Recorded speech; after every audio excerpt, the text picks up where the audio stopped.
Bem-vindos ao Direito de Quinta Podcast, um podcast que esclarece suas dúvidas jurídicas do dia a dia de forma clara e sem burocracia para que você seja proprietário da sua vida, dos seus bens e viva de forma segura.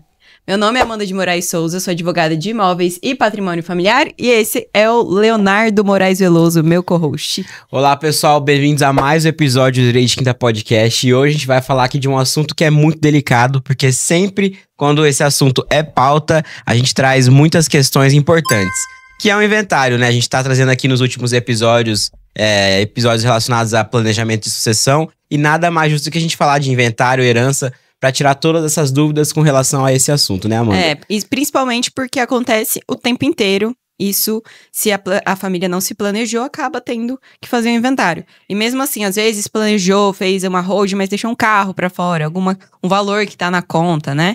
E lembrando que esse podcast aqui, ele foi feito com base num artigo que está lá no nosso site, moraessouza.com.br. A gente sempre lança um artigo por semana de temas muito importantes para a sociedade, né? E que são ligados ao nosso trabalho para a gente clarificar. Porque o objetivo tanto do meu escritório quanto do podcast e também dos artigos é deixar de forma mais clara as dúvidas que a gente tem no dia a dia. Exatamente. Né? E esse artigo foi escrito por um membro da nossa equipe, então cada semana um membro faz, né? Um integrante da equipe faz. E é muito interessante que a gente pegue esses artigos e onde que a gente pode, né, utilizar eles, né? Por exemplo, aqui no episódio do podcast a gente vai falar sobre esse artigo. Exatamente, então isso é muito importante.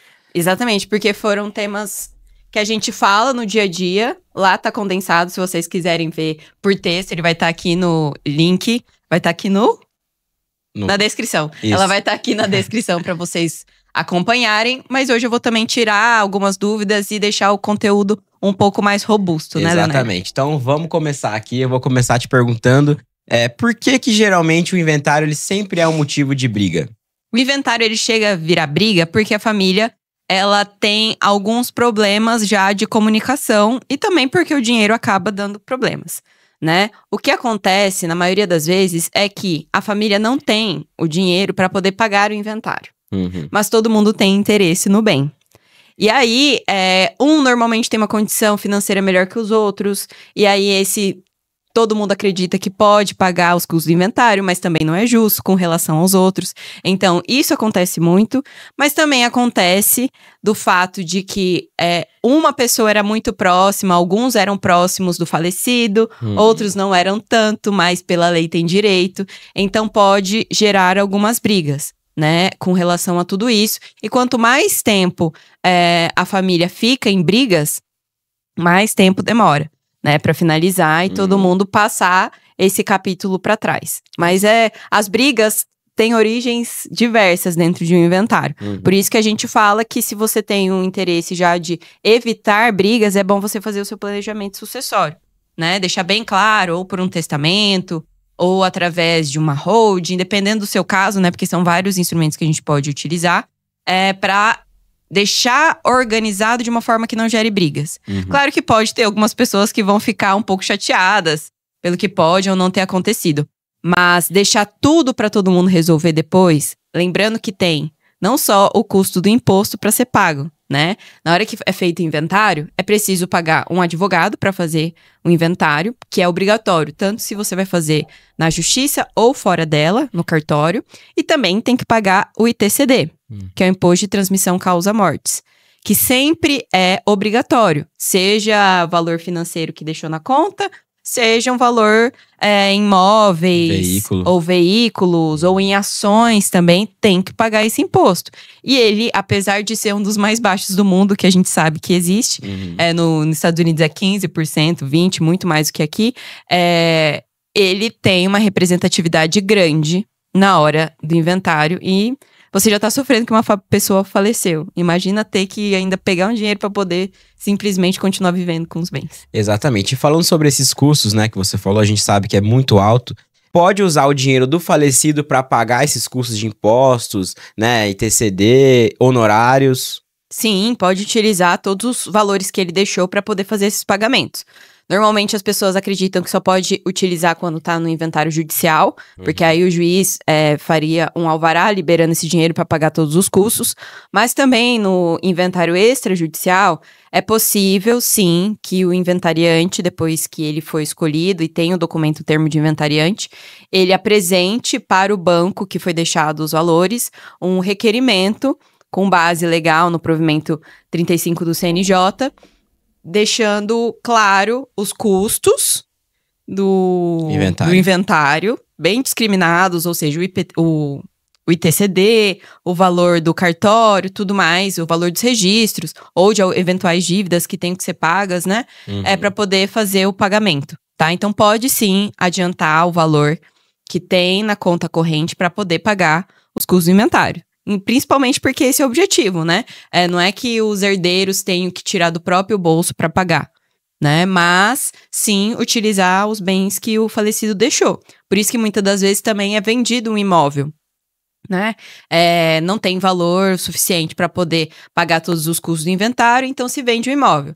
No judiciário, eles pedem um alvará judicial para poder vender, ou faz uma cessão de direitos também, que é bem comum. Na cessão de direitos, vende o imóvel para essa pessoa que está querendo comprar e ela entra como se fosse herdeira no inventário, né? Então, ou faz tudo isso no cartório e ela já sai como dono do imóvel, ou faz uma escritura pública, ela entra dentro do inventário judicial e finaliza ali.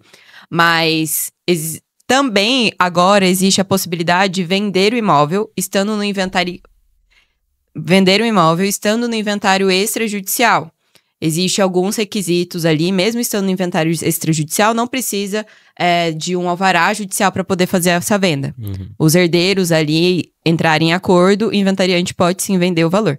Então, tudo isso vem para facilitar os inventários, né? Então, tudo pode ser organizado para finalizar e todos os caminhos, sendo bem orientado, vão ser abertos e vai resolver o mais rápido possível. Perfeito.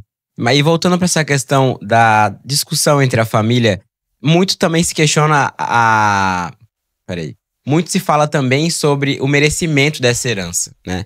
Às vezes um filho que não cuidou do pai, uma filha que não aparecia, e pode ter essa discordância, e pode ter essa divisão, né? Um patrimônio maior para um filho. Pode acontecer isso ou não? Pela lei, não. Pela lei, mesmo os filhos que são distantes, que não têm nenhum contato com o pai, ele vai ter o mesmo direito de herança que aquele que cuidou todos os dias do pai enquanto esteve doente. Não existe essa divisão na lei hoje. Claro que hoje tem a proposta do novo Código Civil de modificar isso. Mas não, hoje todos os filhos vão receber o mesmo, se feito somente pela lei. Agora, esse pai ou essa mãe, quem quer que esteja ali, o dono do patrimônio, ele pode, através de um testamento, já organizar uma porcentagem maior para um filho, sem problemas. Ou pode fazer uma doação em vida, já para esse filho, claro, respeitando os limites legais. Ele tem que deixar pelo menos 50% dos bens dele para os herdeiros necessários. Ou seja, se ele tem 3 filhos e um filho só é próximo dele, ele tem que deixar pelo menos 50% certinho para os 3. E os outros 50% ele pode deixar para o filho que participou mais ali. Então, o filho teria mais de 50% sem nenhum problema e sem nenhum tipo de ilegalidade. Perfeito. E nos casos de deserdação, o pai ele pode deserdar o filho da herança? Por simples e espontânea vontade, não. É preciso abrir um processo judicial para poder deserdar um filho. Porque não são motivos assim, meu filho não conversa comigo, o filho, ele não participou da minha vida, não. Ele tem que ter cometido, basicamente, um crime ali contra o pai para ele poder ser deserdado. Existem alguns casos ali como de previsão legal, por exemplo, o filho tentou matar o pai, o filho tentou dar o golpe no pai, coisas do tipo, mas a deserdação, ela só ocorre judicialmente. Não é por simples escolha, ou mesmo todo mundo sabendo que isso aconteceu, vai ser deserdado de fato mais pra frente. Não, tem que ter um processo judicial comprovando dentro dos artigos que ele fez algum daqueles atos pra poder deserdar. Então, aquela história que a mãe, o filho fez alguma coisa, eu vou te deserdar, você não vai receber mais nada. Não, ele vai receber pelo menos aquela parte dos 50%, podendo dar o resto pros outros, não tem problema. Mas deserdar totalmente só judicialmente. E Amanda, falando sobre essas questões assim de divisão da herança, né? Quando tem um casal que teve filhos de outro casamento, né? E aí, quando tem esse falecimento e aí vai para inventário e tem apenas um imóvel que é justamente onde esse casal convivia. Os herdeiros, né, os filhos dele, podem pedir para que a esposa dele saia do imóvel? Não, eles têm direito sim à casa, à participação da casa, né? Vamos supor que se comprou essa casa depois do casamento, ela tem 50% e eles têm, cada um, vamos supor, 2 filhos, tem 25%.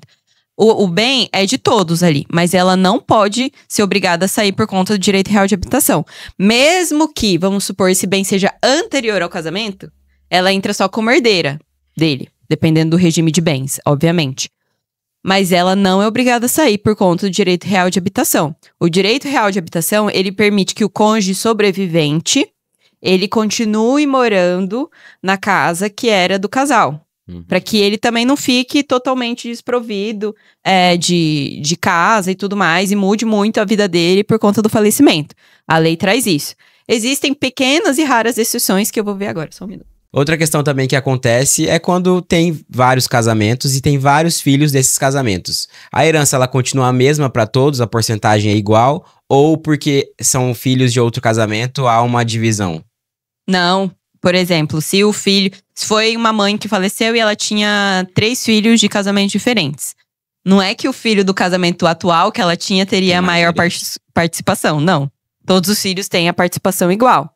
A única coisa que vai ser diferente é que, dependendo do regime de bens dela, o cônjuge dela ali vai ter um direito de meação ali, né? De metade. Então tem que ver todo o patrimônio dela que ela deixou, quando ela constitui esse patrimônio, ver com qual tipo de regime de bens tem, aí talvez ele tenha metade, e aí vai dividir o resto entre os filhos, né? Mas todos os filhos, eles têm a mesma porcentagem pela lei. Não interessa se é de outro casamento, se é meio-irmão, não tem. Essa questão de meio-irmão pra lei não existe.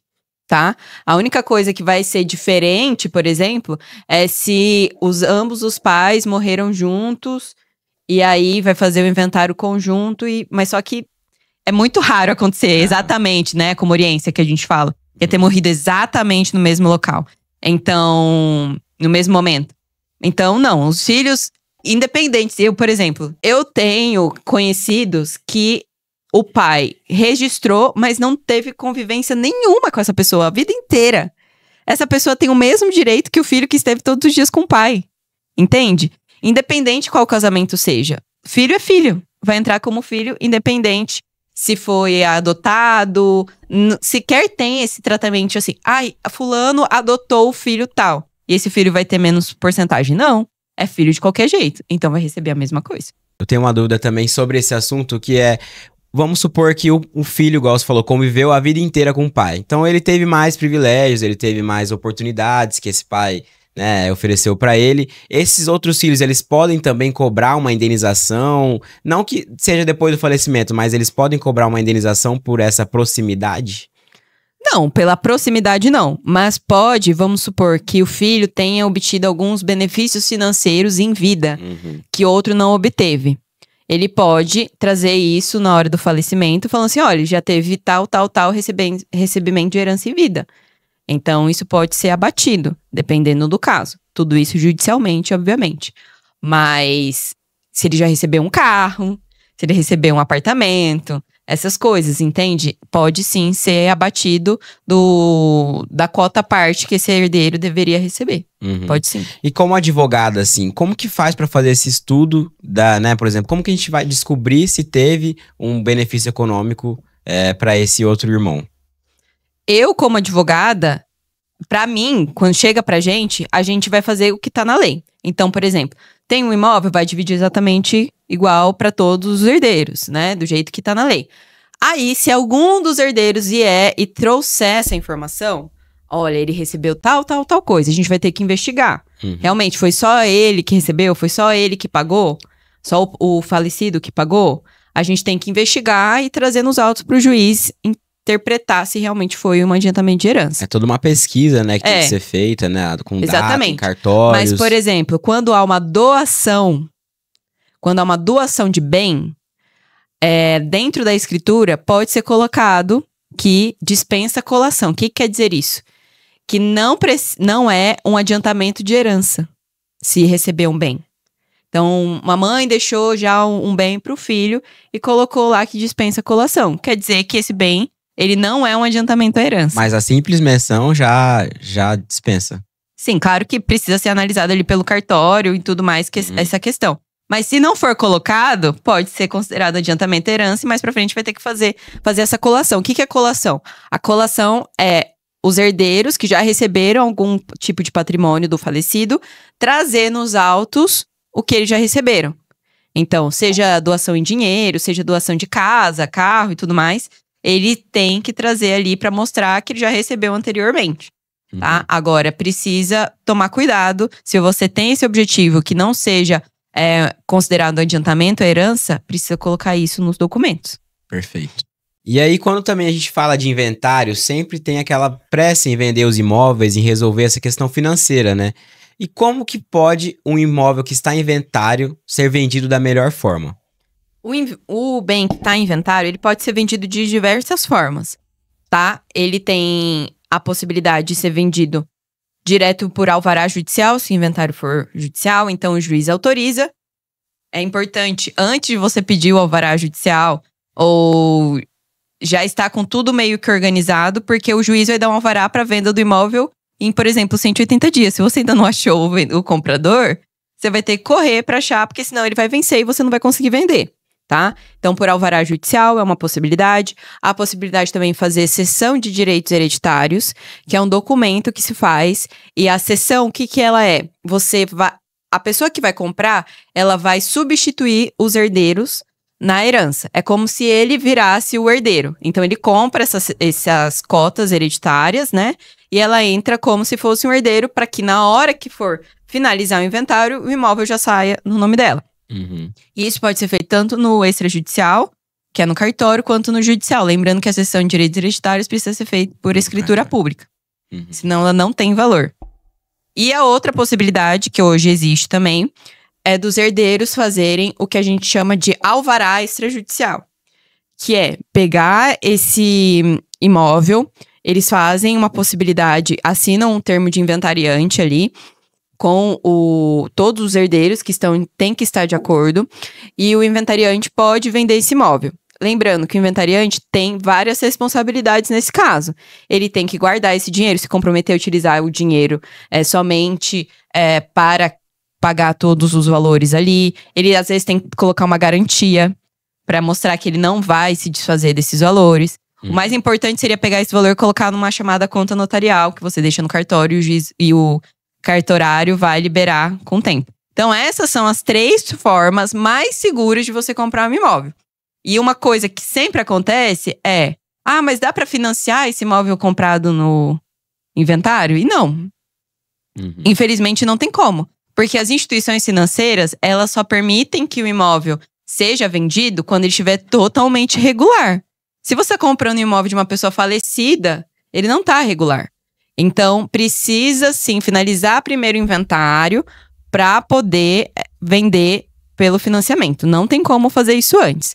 Mas se a pessoa quer muito, então assim, dá para fazer um contrato ali entre as partes, vinculando um prazo para finalizar esse inventário, faz a promessa ali de compra e venda, vinculando um prazo para terminar esse inventário. E aí, terminando esse inventário dentro desse prazo, aí realmente conclui a venda do jeito que precisa ser feito pelo financiamento. Agora, se a pessoa não concluir, aí devolve o dinheiro para cada um. Às vezes pode ter uma multa ou não, mas precisa ser organizado. Gente, comprar imóvel no inventário não é impossível.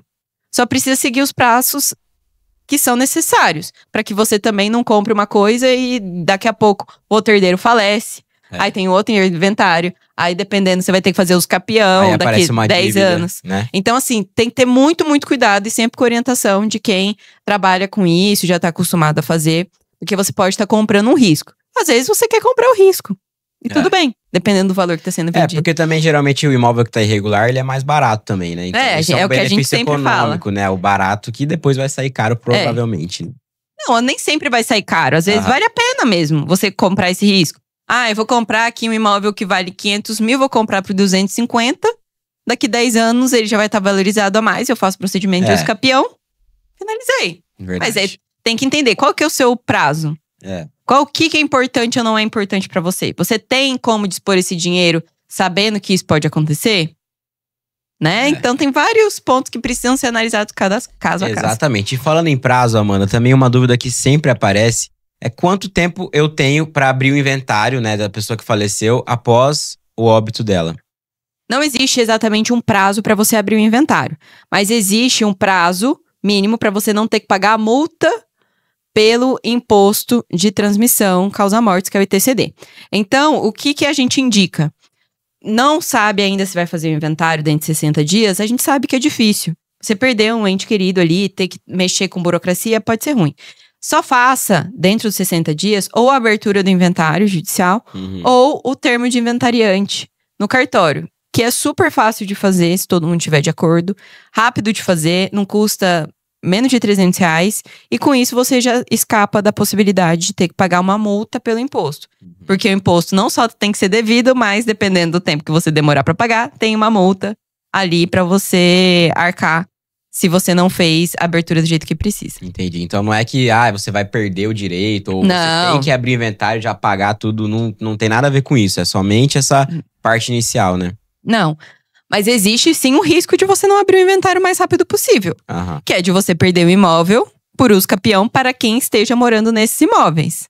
Lembrando que hoje é possível fazer uso capião, sendo que você seja um dos herdeiros. Claro, você não pode ser o herdeiro único desse imóvel, porque se você é o único herdeiro, você não está dividindo o bem com ninguém. Então, você teria que fazer o inventário, pagar o ITCD e tudo mais. O imóvel seria da pessoa por direito. Já seria seu por direito integralmente. Agora, se tem mais de um herdeiro, tem 2, 3, 10, e somente um fica na posse daquele imóvel, como o dono fosse, arcando com todas as contas de água, luz e IPTU, fazendo reforma, fazendo tudo, essa pessoa tem direito depois a pedir os capião somente para ela.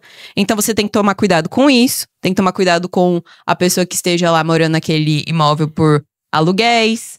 Então, essa é a maior preocupação quando você tem bens deixados no inventário. Fazer o mais rápido possível para que você não perca de verdade, às vezes, para a pessoa que é seu irmão. E Amanda, chegou aquela hora do nosso episódio, né? Aquela hora que todo mundo fica ansioso pra assistir. Porque é a hora que a gente realmente vai tirar todas as dúvidas mesmo e não vai ficar nenhum questionamento pra fora. Que é o nosso quadro Mitos ou Verdades. Amanda, aqui a gente vai mandar algumas frases pra você e aí você vai falar se é mito ou verdade. Vamos lá. A primeira é: inventário só é obrigatório quando há muitos bens. Mito. Inventário é obrigatório. Obrigatório. Inventário é obrigatório se há bens. Tem que fazer, gente. Não existe outra forma. Mas eu não quero passar pelo inventário.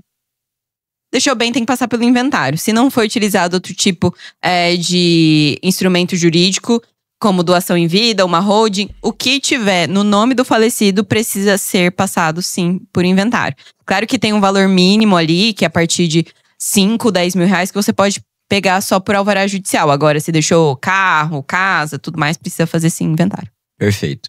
Quem cuidou... a gente já falou, mas... Quem cuidou dos pais tem direito à herança maior? Essa a gente já conversou aqui agora há pouco, mas é mito.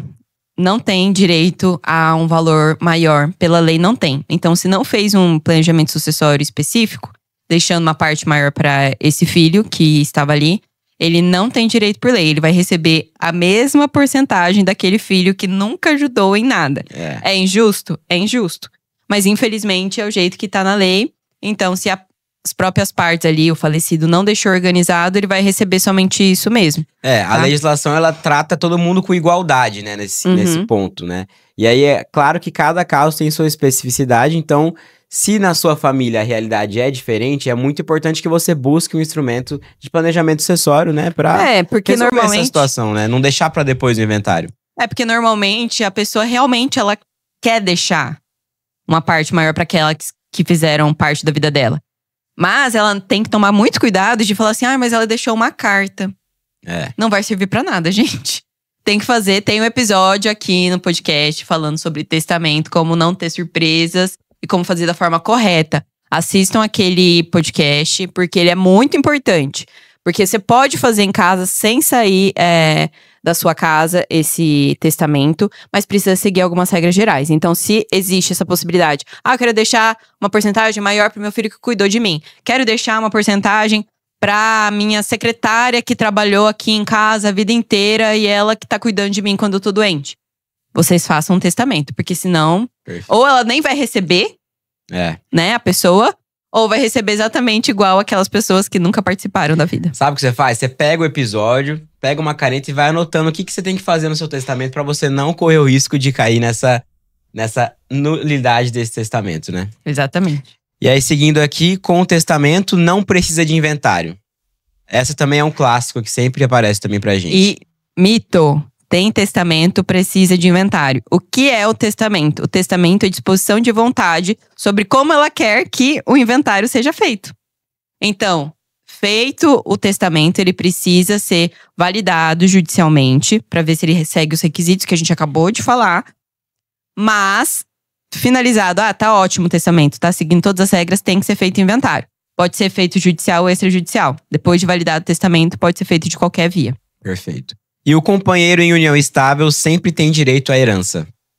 Depende. Não é mito nem verdade, depende. Porque existem vários casos. Primeiro, existem as pessoas que estão em união estável e elas estão em união estável com pessoas com mais de 70 anos. Pessoas com mais de 70 anos, a regra é que seja separação obrigatória de bens, tá? Então, não seria metade do patrimônio que ela teria direito ali, que foi obtido depois do casamento. Ela não teria direito nenhum, essa parte como cônjuge, né? Ali, como se fosse cônjuge. E também é importante lembrar que ela pode sim ser herdeira, mas nem sempre vai ser. Porque se ela já tiver metade ali, esse cônjuge, companheiro ou companheira, já tiver direito à metade, ele não entra como herdeiro também. Ele só recebe a metade daqueles bens e pronto. Agora, dependendo do tipo de união estável que tenha, porque existe também união estável com separação total de bens. E aí ele não vai receber metade, mas vai ser herdeiro. Então, gente, cada caso é muito um caso específico. E também, às vezes, ele vai receber metade do que foi obtido depois do casamento. E os bens particulares, ele vai ser herdeiro. Uhum. Então, é bem complexo. No direito, sempre cuidar com a palavra sempre, né? Porque nunca tem um sempre. Exato. Assim, se você é filho do seu pai, você sempre vai receber a herança dele? Não, às vezes você pode ter feito alguma coisa que vai te deserdar judicialmente, mas tem que abrir o processo. Exatamente. Então, nem sempre, mas pode acontecer de ele ser herdeiro, sim.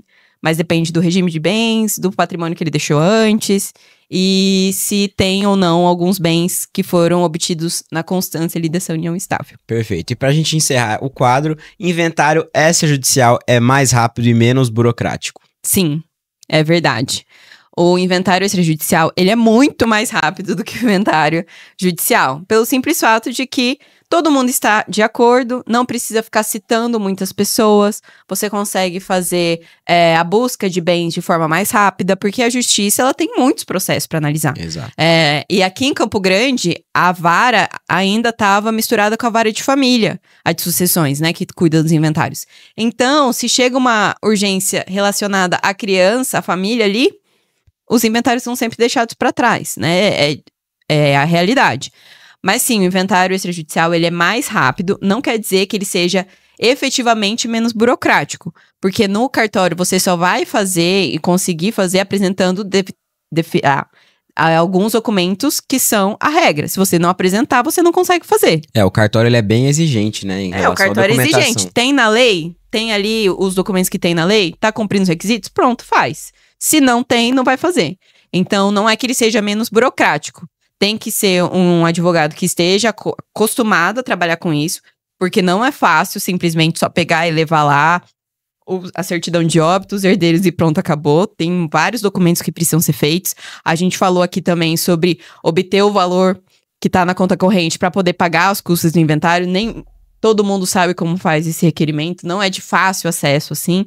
Então, ele é bem mais rápido. A gente mesmo já tem casos aqui que vão terminar com menos de um mês. Então, e outros que são simples, só tinha uma herdeira, tá no judicial e não termina. Já tá há 3 anos.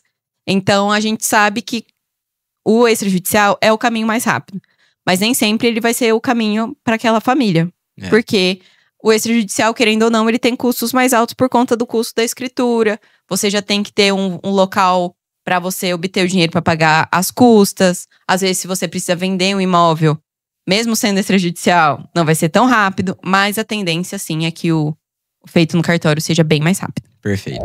Agora, sobre as exceções do direito real de habitação. Porque uma das coisas que as pessoas ficam muito preocupadas é o seguinte. A senhora Joana era casada com o Carlos. E aí o Carlos faleceu. E a Joana continuou morando no bem, que era do casal. Mas tinha outros herdeiros. Ok. Ela tem direito de continuar morando ali, mesmo com outros herdeiros. Cada herdeiro tem a sua porcentagem ali no imóvel. E se a Joana pega e casa com outra pessoa? Eita, pega. Ela tem direito a continuar morando nessa casa? Então, isso anda sendo relativizado. Se ela contrai novas núpcias, antes, mesmo assim, ela podia continuar morando. Agora está sendo modificado. Também existe uma outra possibilidade, que é o direito real de habitação de um filho, por exemplo.